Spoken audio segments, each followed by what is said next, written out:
நம்ம இன்றைக்கி பார்க்கக்கூடிய என்னென்னு பார்த்தீங்கன்னா செடி மிளகு. இது நம்மகிட்ட வந்து 2 இருக்குது. ஏற்கனவே நம்மகிட்ட வந்து கொடி மிளகு இருக்குது. அது பார்த்திங்கன்னா அந்த தென்னை மரத்தில் ஏற்றி இருக்குது. அது நம்மளுக்கு காய்ப்புக்கு வருது.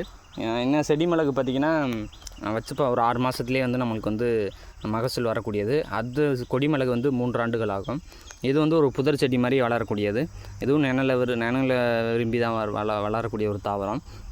அப்போ நம்ம வீட்டில் வந்து கொடி மிளகு வளர்க்க முடியாத இடத்துல செடி மிளகாச்சும் வச்சு வளர்க்கலாம். அப்போ நம் முன்னோர்கள் வந்து காரம் அப்படின்னாலே நம்ம முன்னோர்கள் வந்து மிளகை தான் வந்து பயன்படுத்தினாங்க.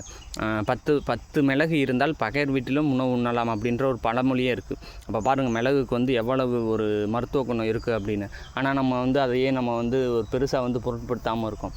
அப்போ அப்படின்றதுனால தான் இன்றைக்கி வந்து நம்மளை பின்னாடி ஒரு நோய் கூட்டமே நம்மளை தொடர்ந்து வந்து கொண்டே இருக்குது. மரணமாக இருக்கட்டும், எல்லாமே இருக்கட்டும்.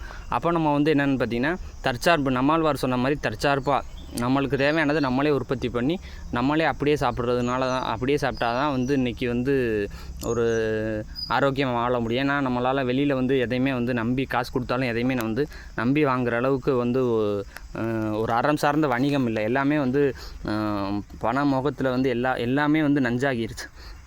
அப்போ அப்படின்றதுனால வந்து முழுக்க வந்து தற்சார்பாக வாழணும்.